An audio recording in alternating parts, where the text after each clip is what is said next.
And one of the reasons, first of all, that I decided to run for the board, during COVID, I was watching the board meetings online, on the computer, and I was a little bit taken back on some of the answers that, the educational answers that I was hearing coming from administration. So then I was so fortunate when I got the opportunity to meet up with these two wonderful people. I was, happy to jump in and be a team. Okay. So I'll tell you a little bit about me. I am married to my wonderful husband, who is a Vietnam veteran, combat veteran. So he's 100% disabled, but he is still the love of my life. And we have 3 children, and the 3 children have given us 6 grandchildren, two each, and I have 3 great-grandchildren. So I have a big spectrum, and I have a wonderful family. I'm very fortunate. I'm going to tell you a little bit about my background. I have my doctorate in educational leadership. I have a master's as a reading specialist.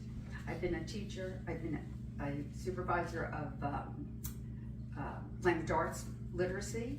That was in New Providence, New Jersey. That's up in the Watchung Mountains. It's not in Rhode Island, where people, everybody, you'd say New Providence, and everybody thinks it's in Rhode Island, but it's not. It's in,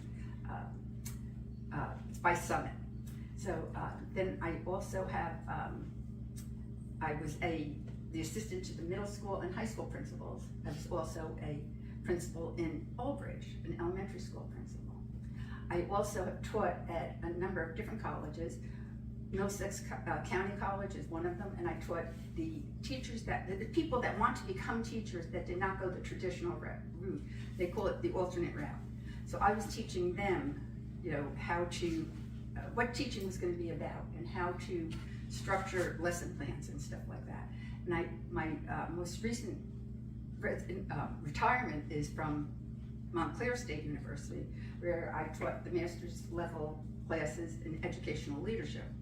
And the 2 classes that are the most relevant to the position as a candidate was that I taught, curriculum development, as well as the internship for the students the master's students that are at the very end of their schooling. And this gave me not just an opportunity to help them, but I learned from them because I had teachers that were teaching pre-K and teachers that were teaching physics and calculus.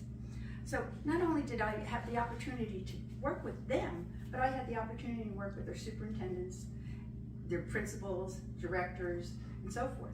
So as they were growing, I was growing as well.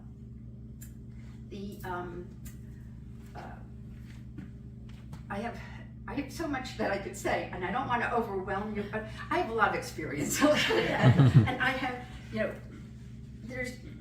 I was selected as the Woman of Excellence in the field of lifetime in education for Union County. And I also won a major scholarship from Kane University, and where I was nominated for the Block of Meat Scholarship to go to Poland and Israel to study about diversity and the Holocaust. Now, I'm not Jewish, so I really didn't know a lot about the Holocaust. But so when naturally I was studying it, so I was learning, and apparently they liked me. So they sent me to Poland and Israel for the summer. And then I studied at Yad Vashem, which is the big Holocaust research center for the world. So I met with all the top scholars there, and it was like a dream come true. I had I was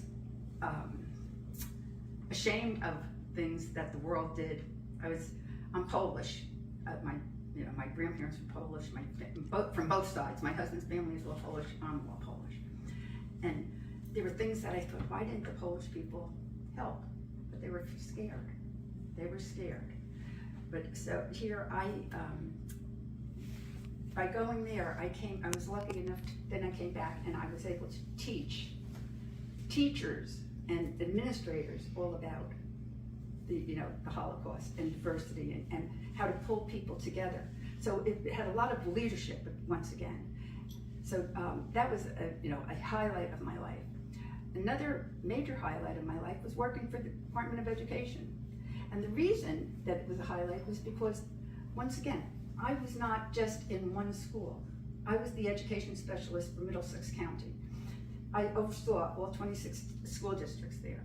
Curriculum, instruction, the monitoring of the school districts, any of the funded grants that districts get. So that was me.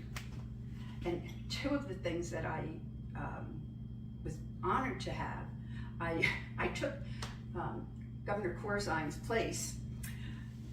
Well, I got a call on, I think it was a Monday morning, and when I got the call, it was from the governor's office, and they said, Dr. Miskiewicz, we'd like you to go to Piscataway and stand in for the governor. And I thought, what is the governor? I'm the stand-in. Well, he was supposed to come, and they were having a gentleman who was with the Tuskegee Airmen. It was Black Air Force. And so there was a gentleman there, and I was going to introduce this man. I'd never heard of the Tuskegee Airmen. I didn't learn that in school, but you have to be there in an hour. So I can't even Google it, something. Oh my gosh. But it ended up being, it was like an honor for me to be there, not being Corzine's stand-in, but for me to meet this man who was giving, his life was at risk many times, and they weren't appreciated. So that was a major highlight for me. Then another thing, and I've shared this before, I was asked to represent the state of New Jersey at a meeting in Middlesex County. I don't remember where it was, but it was with the Sikh community. And I went to represent the Department of Education. They had people from different areas, and they discussed things like the bullying of the children that are mainly the boys, because they would wear their hair up. So then unbeknownst to me, I did not know I was going to speak before a huge group of people. That was like maybe 20 people that we talked, we were having this conversation. Then I'm thinking I'm going home. No, they invited me to the service. So once again, I had such a great experience. I've never, been to a Sikh church or temple, whatever. I'm not sure if they term. Gurdwara. So I was invited to do that. So I'm sitting with everybody, and I'm fine. I'm watching, listening.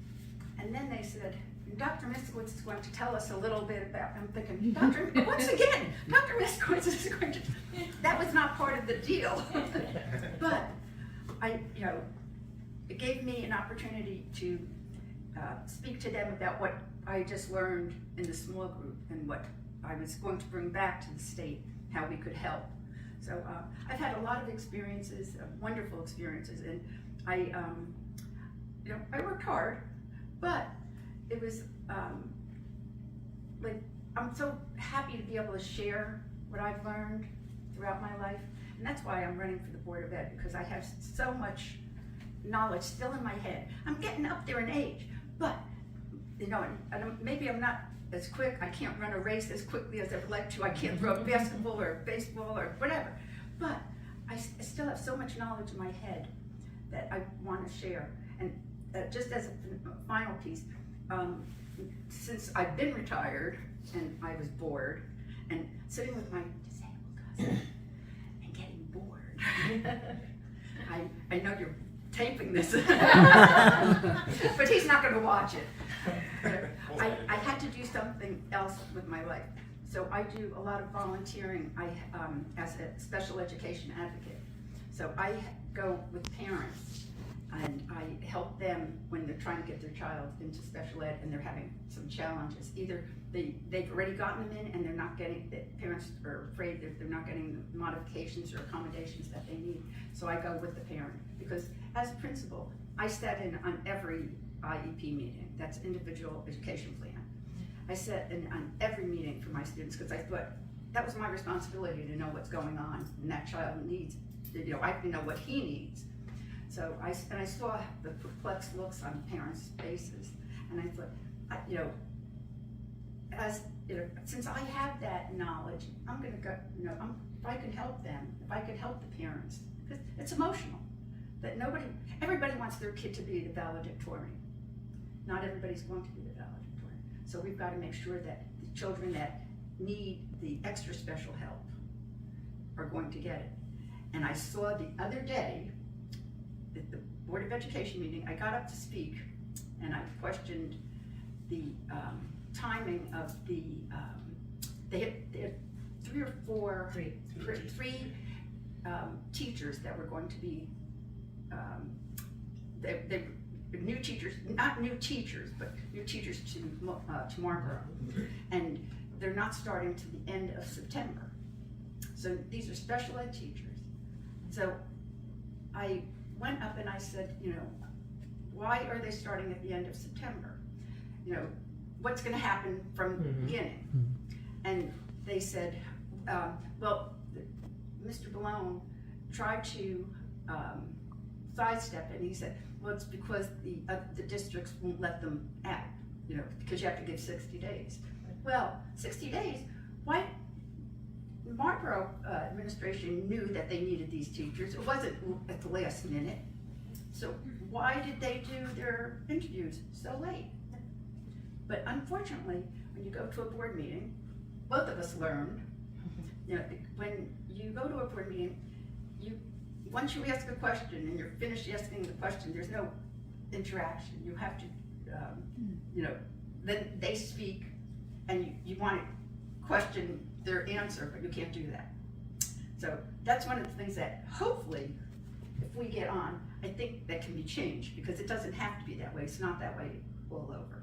So, oh, and additionally, sorry, no, I want you, but besides running the board, I was on the Board of Education in Linden, and I was also the president of the Teachers Association in New Providence. So I have this, like, all this stuff in my head that I want to share, and that's, you know, that's why I'm here. So I hope you will see what I'm, you know, why I'm so passionate, because I love kids, and if we can, you know, our job as parents, our job as grandparents, great-grandparents, you know, we have to make sure that our kids are getting the best education in the entire state.